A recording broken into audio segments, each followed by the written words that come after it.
साल 2023 का आगाज़ हो चुका है और दुनिया भर में जश्न के साथ मनाया जा रहा है नया साल। और काफ़ी मार्केट्स बंद है लेकिन हमारी मार्केट्स खुली हैं और आज पहले दिन मार्केट में एक अच्छा खासा आपको एक्शन देखने को मिला। लेकिन बहुत लोग जानना चाहते हैं कि इस पूरे साल में पोर्टफोलियो को किस तरीके से पोजीशन किया जाए, मार्केट में क्या बड़ी थीम्स रहने वाली हैं और कहाँ पर आपको रिस्क फैक्टर्स दिखाई दे रहे हैं, यहाँ पर नहीं दिखाई दे रहे हैं। इन सब चीज़ों पर बात करने के लिए आज हमारे साथ स्टूडियो में एक बहुत ही खास मेहमान जुड़ रहे हैं। रामदेव अग्रवाल, आप सभी इनको अच्छे से जानते हैं और चेयरमैन और को फाउंडर मोतीलाल ओसवाल के, और वॉरेन बफेट से काफ़ी प्रभावित रहते हैं, काफ़ी रीड करते हैं और काफ़ी एक वैल्यू इन्वेस्टर के तौर पर जाने जाते हैं। रामदेव जी, सबसे पहले तो आवाज़ पर जुड़ने के लिए शुक्रिया और नए साल के पहले दिन जुड़ने के लिए शुक्रिया और happy new year to you. Happy new year to you and all the viewers of CNBC Awaaz. बहुत आपके बहुत सारे व्यूअर्स हैं जो हिंदी बेल्ट में हैं, जहाँ से मैं आता हूँ, तो वहाँ पर आपको बहुत चाहते हैं लोग। शुक्रिया आपका, और हम भी आपको बहुत चाहते हैं रामदेव जी। और आप हमेशा आप CNBC आवाज़ के दर्शकों के लिए समय निकालते हैं और 2023 में भी सिलसिला जारी रहे, हम ये उम्मीद करेंगे।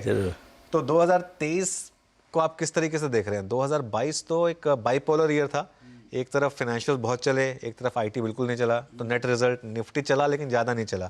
तो 2023 के लिए क्या आउटलुक है?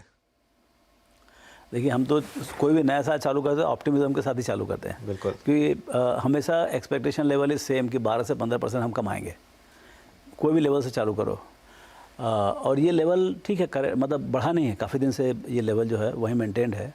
और अब क्या है, देखिए P मल्टीपल तो 20-22 का है, तो मतलब वो तो पूरा हो गया, वो कोटा पूरा हो गया। दूसरा जो अर्निंग्स, तो अब अर्निंग्स जो 850 850 का है भी निफ्टी का, उसका हमारे एनालिस्ट तो बोल रहे हैं कि भाई अभी तक उनको लगता है 950 आ जाए अगले साल, 950। और यदि बहुत अच्छा हुआ तो 1000 भी आ सकता था। पहले 1000 चालू किए थे, अब कट के वो 950 थे। जनरली हमने देखा है जैसे जैसे समय पास आते आते वो कट करते आते हैं। तो अब वो जो वहाँ पर यदि सरप्राइज आ जाए, जैसे यूक्रेन वार बंद हो जाए या कुछ और हो जाए, समथिंग मस्ट चेंज, कि लास्ट में बहुत कुछ अनसर्टेनिटी बढ़ते ही चला गया। इन्फ्लेशन बढ़ गया, यूक्रेन आ गया, फिर चाइना का क्लोज डाउन आ गया। अब इस साल में मेरे ख्याल से थोड़ा सबसाइड होना चाहिए एक के बाद एक। तो अब जैसे माहौल बनेगा आगे उसके, और उससे अर्निंग्स पोटेंशियल बनेगा। इकोनॉमी तो 6-7%, 5 से 7% के बीच का प्रेडिक्शन है। 5-7% आपका इन्फ्लेशन रहेगा, सो 10-11% नॉमिनल GDP बढ़ेगा। सवाल ये है, कॉर्पोरेट प्रॉफिट्स 10% से बढ़ेगा, 8% से बढ़ेगा या 15% से बढ़ेगा। दैट विल डिसाइड द, मेरे ख्याल से, मार्केट का मोमेंटम। ओके, तो लेकिन 1000 भी हुआ अगर EPS, तो भी मार्केट एग्रीगेट लेवल पर कोई सस्ता नहीं है, मतलब सस्ता तो है ही नहीं, खैर सस्ता तो है नहीं, लेकिन फिर भी अब 17-22 17-18 का जो 18 का P जो है 22 से तो कम ही है ना। तो और आपका मार्जिन ऑफ सेफ्टी बढ़ते चला जाता है। तो 22 में तो मार्जिन ऑफ सेफ्टी भी थोड़ा, I would say, is less, so you need little extra earnings, expectation for the earnings will be little higher, ऐसा मुझे लगता है। बाकी गेम स्टॉक्स का है, मतलब आप सेक्टर्स का है, स्टॉक्स का है। जैसे लास्ट ईयर हमारे हिसाब से फाइनेंशियल्स बहुत अच्छा किए, मतलब जितना सोचे थे काफ़ी अच्छा किया उससे। एंड टेक हमारे हिसाब से काफ़ी ख़राब किए, मतलब हमने सोचा नहीं था कि इतना ख़राब होगा करके। तो बाज़ार का मतलब प्रेडिक्ट करने का जो है ना, जैसे जैसे आप स्मॉलर सेगमेंट में जाएंगे वैसे ही प्रेडिक्टिविटी विल स्टार्ट गोइंग डाउन। हाँ, एक चीज़ मैंने नोटिस की रामदेव जी, कि बाजार में प्रिडिक्ट करके कुछ फ़ायदा नहीं है। जो वो सब करना चाहते हैं प्रिडिक्ट, पता नहीं क्यों करते हैं, लेकिन मतलब कोई उसका कोई मतलब नहीं है उसको प्रिडिक्ट हाँ, करने। कोई मतलब नहीं। मैं तो देखा हूँ कि मेरा तो प्रेडिक्शन बहुत बर्बाद रहता है। मतलब मतलब यानी आप, मतलब ये मार्केट रिलेटेड तो सब बर्बाद रहता है। बाकी कंपनी बेसिस पे जो है ना, फिर क्या, हम कंपनी वाले से बात करते हैं, उसको बिजनेस समझने की कोशिश करते हैं। और दूसरा एक चीज़ मैं क्या सीखा हूँ जो वेल्थ क्रिएशन स्टडी से, कि भाई देखो, हम लोग बहुत ज़्यादा फ्यूचर फोकस्ड हैं और फ्यूचर किसी को नहीं मालूम है, तो हम उसमें फोकस हैं जिसके बारे में आपका कॉम्पिटेंस कम है रिलेटिवली। बट पास तो देखें हम, मैं खुद, फॉरगेट अबाउट एनीबॉडी, दूसरे क्यों बोले, हम खुद, मैं इतना लंबा पीछे देखता नहीं था। 10 साल, 15 साल, 20 साल आप पीछे देखें, आपको बहुत कुछ बताएगा कि आगे क्या होने वाला है। जैसे आप शादी ब्याह में कोई लड़का देख रहे हैं किसी के लिए, आपके बहन के लिए, आपके इसके लिए, तो आप पूरा पास देखते हो आप, बिल्कुल, क्योंकि आपको मालूम है फ्यूचर, हमको मालूम हमारा फ्यूचर कितना मालूम था, हमको अगर कुछ नहीं मालूम होता है। ऐसी कंपनी का भी फ्यूचर जो है बहुत कम मालूम रहता है लोगों को, जितना वो सोचते हैं उससे बहुत कम मालूम रहता है। तो पास्ट को जानना जो है वो तो आपके हाथ में 100% है, लास्ट क्वार्टर तक का पूरा है। So I think the real thing is to give disproportionate energy on knowing the past, and then of course we are buying the future. So उससे आप आगे जो है उसको बढ़ाएं।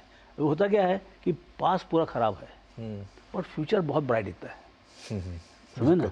तो वो चीज़ में जो है थोड़ा सा जैसे डिजिटल था, डिजिटल ने कुछ नहीं किया था लास्ट ईयर तक, लेकिन लास्ट ईयर इतना तूफान हुआ कि ऐसे ऐसे पूरा दुनिया को जीत डालने कर दिया। क्या हो गया, पूरा 60 70 80 90% तक भी जो है करेक्शन हुआ है। सो वही है, आप यदि फ्यूचर के ऊपर भरोसा करेंगे फॉर पेइंग द प्राइस, आपको तकलीफ होने वाली है।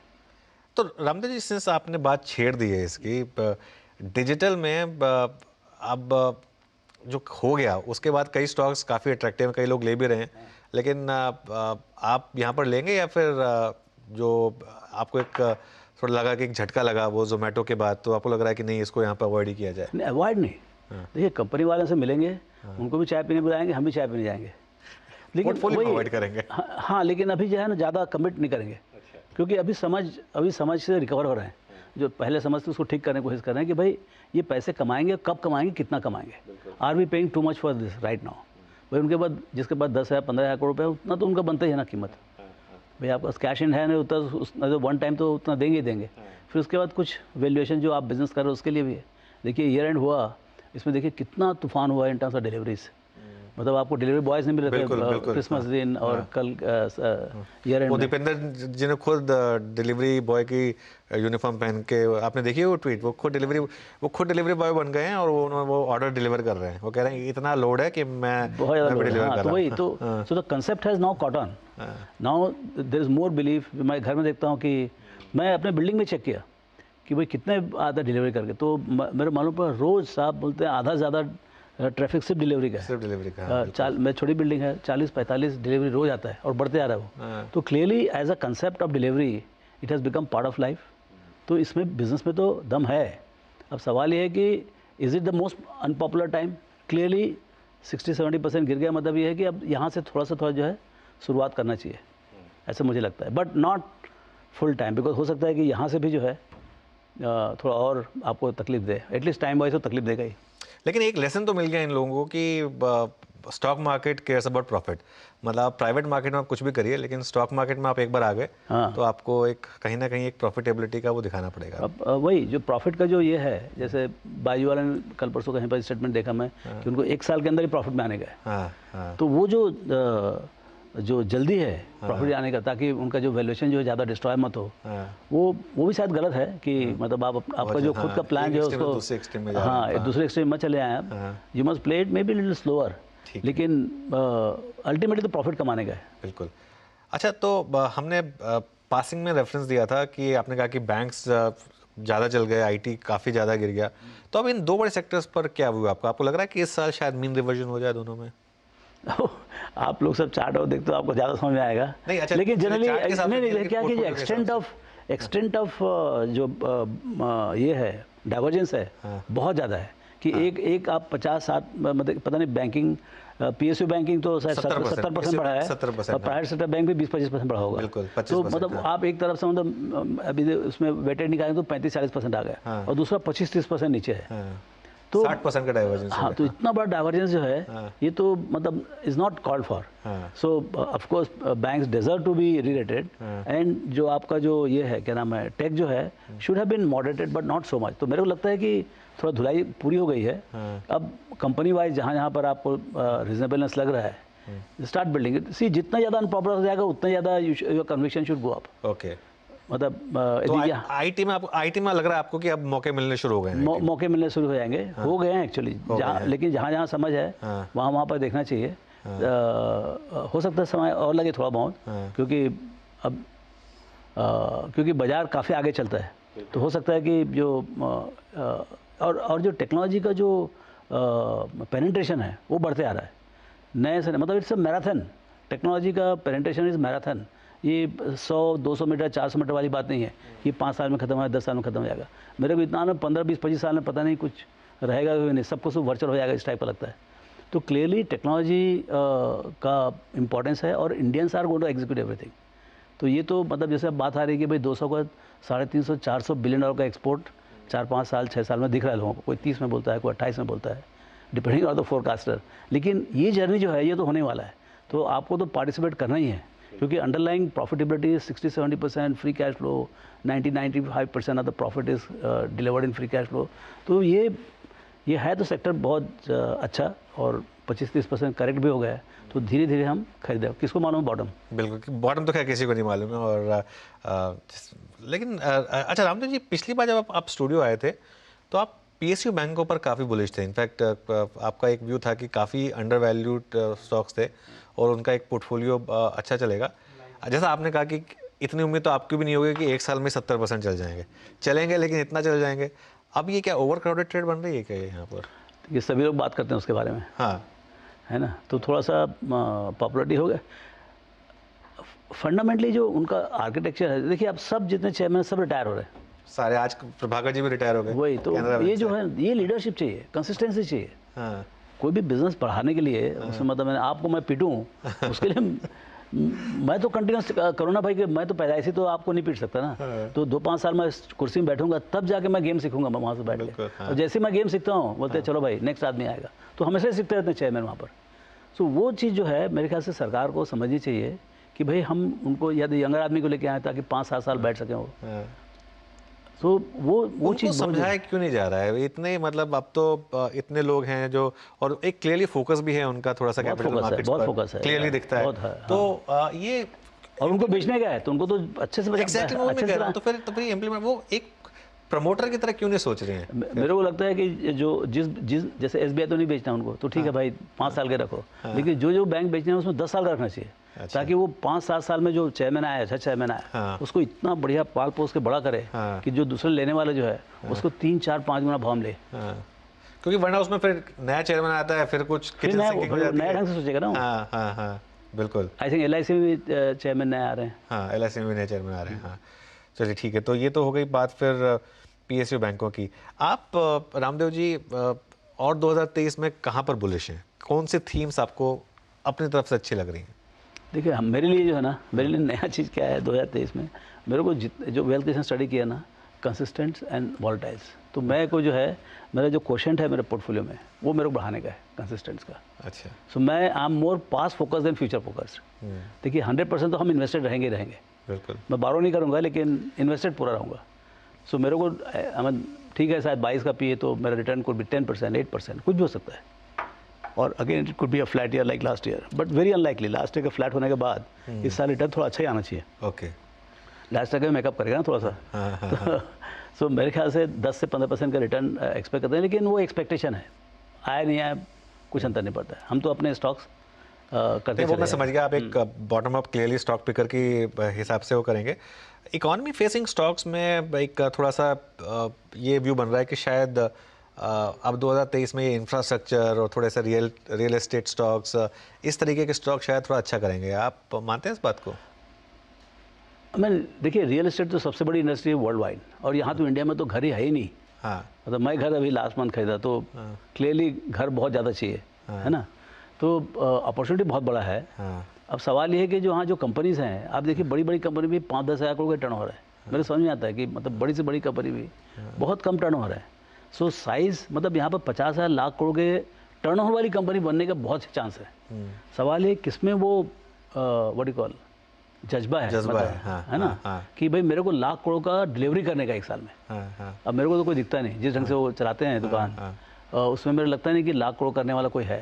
तो अब फॉरेनर्स हैं लेकिन अभी पता नहीं क्या है सेक्टर में क्या क्या है। लेकिन ये जो कॉर्पोरेटाइजेशन हो रहा है इंडस्ट्री का, उसमें कोई न कोई निकलेगा, वो बोलेगा भाई मेरे को 2030 में 1 लाख करोड़ का डिलीवरी करने का है। उस टाइप का स्केलेबिलिटी कोई लेके आया है, तब जाके भाई 1 लाख करोड़ का डिलीवरी करेगा तो 15-20 हज़ार करोड़ कमाएगा वो। 20 हज़ार करोड़ कमाएगा तो 2 लाख करोड़ का मार्केट क्या बनेगा, या जैसे भी। सो वो एक बड़ा गेम नहीं हुआ वहाँ। ओके। अच्छा, लास्ट टाइम हमारी ये बात हुई थी इस बारे में, ये जो चाइना ओपनिंग अप और चाइना में जिस तरीके की रैली है, तो आपने कहा था एक तरीके से अच्छा है क्योंकि 1 महीने में उसने एटलीस्ट वैल्यूएशन गैप कम कर दिया, और अब वो वैल्यूएशन गैप थोड़ा और कम होता जा रहा है धीरे धीरे। हाँ होएगा ही वो। तो this is year of China मेरे लगता है in terms of stock market. हाँ इतना पिटाई करते थे आपने उसको, 9 सिंगल डिजिट पी मल्टीपल आ गया था। हाँ। तो कभी न कभी रशिया भी बनेगा। लेकिन अभी आज के दिन में तो मोस्ट मतलब लोगों का लोकेशन भी बहुत बड़ा है। तो और I think the authorities in China they are also worried about the way things were going, so they will also change their ways, the way they talk and all. So मेरे को लगता है जो कंप्लीट अनपॉपुलर ट्रेड था China में, वहाँ से थोड़ा सा पॉपुलरिटी आएगा एंड वो गैप कम होगा, तो उससे फिर उसके बाद जो इंक्रीमेंटल एलोकेशन होगा वो इंडिया की तरफ शायद आए बाय दैट टाइम। ठीक है, तो वो तो एक एक्सपेक्टेशन था ही, लेकिन उसके अलावा हमने देखा कि मेटल्स में काफ़ी तेज़ी आ गई जब से चाइना ओपन अप हुआ है, तो इस थीम में है अभी भी जगह यहाँ पर? क्या है, metals is not only about China. Metal अब 1/3 यूरोप है, यूरोप तो is sinking by the day, US is slowing down. So ऐसा देखिए क्या है कि चाइना में जो प्रोडक्शन होता है बल half is consumed domestically, but almost half goes to other parts of the world. यदि other parts of the world can not suck in, तो चाइना भी क्या करे प्रोड्यूस करके। So I think the global consumption of metal, one has to see whether production is lower because of Russia or something, but per se China cannot pull everything, because China buys not for itself, like India buys broadly for itself, but China buys 50% for the exports, and export market may not be that great. चलिए, समय बहुत ज़्यादा popular हो कोई चीज़ तो उसके पीछे मतलब बहुत क्राउडेड ट्रेड हो, क्राउडेड ट्रेड हो, हाँ सी इफ़ यू आर आप बहुत लंबे के इन्वेस्टर हो तब तो उतना कुछ अंतर नहीं पड़ता है, बिल्कुल। लेकिन यदि आपको हर साल परफॉर्मेंस देखना है तो clearly you have to avoid the very popular trade and get into very unpopular trade. Okay, अब वो आप देख सकते हैं, इंडेक्स लगाएंगे आप, अभी आज अच्छा दिन है आज, आप देख सकते हैं 12 महीने जिसकी 25-30% धुलाई हुई है, वही सब ट्रेड जैसे भी पूरा डिजिटल पूरा सब 60-70% 90% आउट है। हो सकता है अगले साल कहानी अलग हो। ओके, हाँ वो डिजिटल, जैसे ये आपके पीएसयू में जो ऑयल कंपनीज है अभी, हाँ इसमें मैं पूछने वाला था आपसे, यहाँ पर क्या किया जाए ऑयल कंपनी, क्योंकि इतनी वैल्यू है यहाँ पर, सब 5-6% यील्ड है। कुछ नहीं तो कम से कम देखिए, आपको पहले तो आपको डेट को बीट करना है तो डिविडेंड ही आपको दे देगा। अच्छा, जो अत्याचार उसमें हुआ उनके पीएनएल में, उसको डबल से तो होने वाला नहीं, यहाँ से तो अच्छा ही होगा।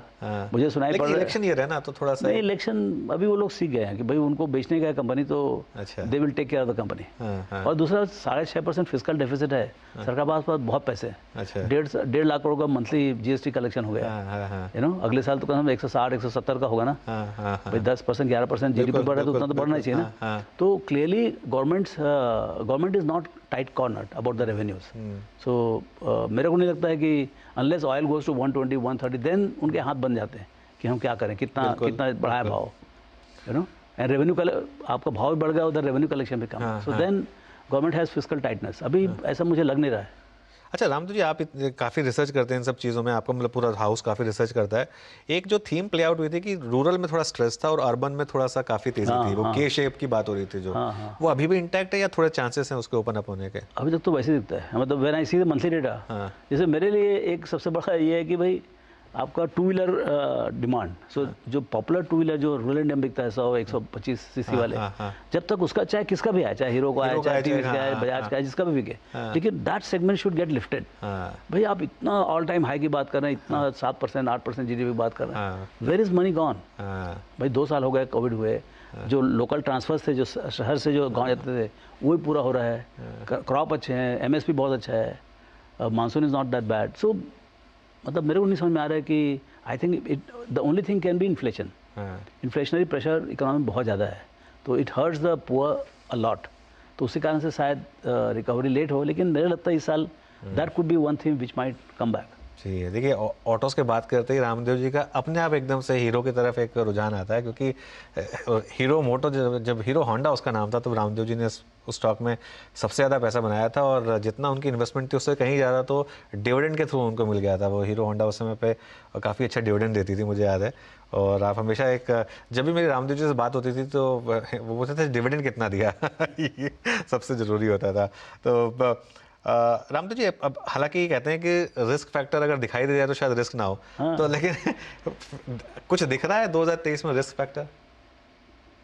मेरे को स्लो डाउन लगता है, मेरे को आ गया था, कुछ हो गया था, क्या चीज़, जैसे रशिया यूक्रेन आ गया था आउट ऑफ नोवेयर। अब देखिए वो उस टाइप की चीज़ तो आप और हम कभी सोच भी नहीं सकते। बिल्कुल, we can't even dream, forget about thinking. बिल्कुल, तो वो तो छोड़ दीजिए आप, मतलब जो नॉन रिस्क हैं, मतलब वो बदल क्या सकता है कि भाई global slow down should not become complete breakdown, मतलब जो सॉफ्ट लैंडिंग चल रहा है अभी तक वैसा रहे तो बात अलग है, बट यदि बाई चांस मतलब there is a complete nose dive of the global economy, मतलब कितना आप धक्का मारोगे उसको, आप इधर से क्यूटी कर रहे हो, उसके बाद आप रेट बढ़ा रहे हो, फिर उसके बाद जनरली लड़ाई झगड़ा भी हो रहा है, यूक्रेन वार भी हो रहा है, सब लोग ऑयल सप्लाई, एनर्जी प्राइसेस कैसे मतलब बहुत हाइटेंड है, जबरदस्त। तो ये जो है कहाँ तक चल सकता है, इसका क्या सबसे बड़ा कॉस्ट पड़ेगा स्लो डाउन में। बिल्कुल, तो ये ज़्यादा स्लो डाउन हो गया तो हमारा करंट अकाउंट डेफिसिट बहुत ज़्यादा मत बढ़ा है, ओके ओके क्योंकि आपका एक्सपोर्ट स्लो डाउन हो जाएगा और import because domestically we are growing, import बहुत जोर से सक इन कर जाएगा। लेकिन जो मैनेजर्स हैं इकोनॉमी के, they know it all, so they manage it very well.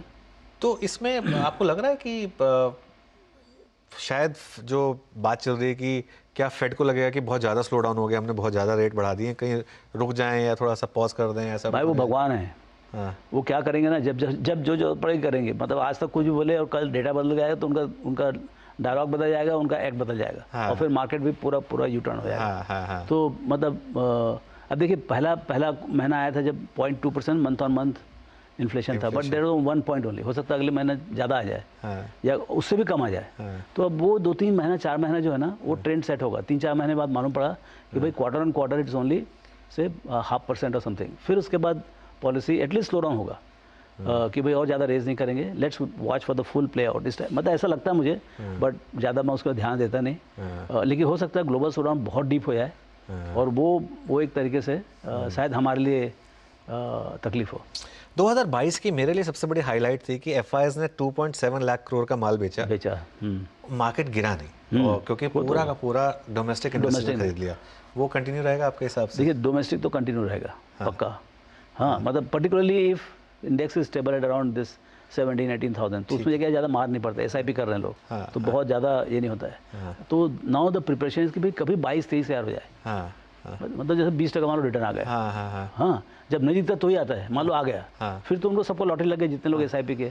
फिर वो क्या है, जो 30,000 रुपये लेके आए वो 1 लाख रुपये लेके आएंगे, और नए जो बच्चे बाहर बैठे हैं वो भी सब आएंगे। तो मेरे को रिटेल में बहुत स्ट्रक्चरल स्टोरी लग रहा है। अच्छा। अगले 8-10 साल के। तो मेरे को लगता है अभी जैसे 110 मिलियन डीमेट अकाउंट है, तो मेरे को लगता है by turn of the century it will be more like 300+ million. Okay. तो वो तो नंबर दिख रहा है मेरे को। एफआई क्या करेंगे हमारा कोई समझ नहीं उसमें, इन द सेंस दैट उनके लिए क्या बहुत ऑप्शंस हैं। 9 का चाइना है, 3-4 का रशिया है, कोई मतलब सब emerging market is single digit still. हम ही हैं 22 में बैठे हैं, even 4 points higher than even USA.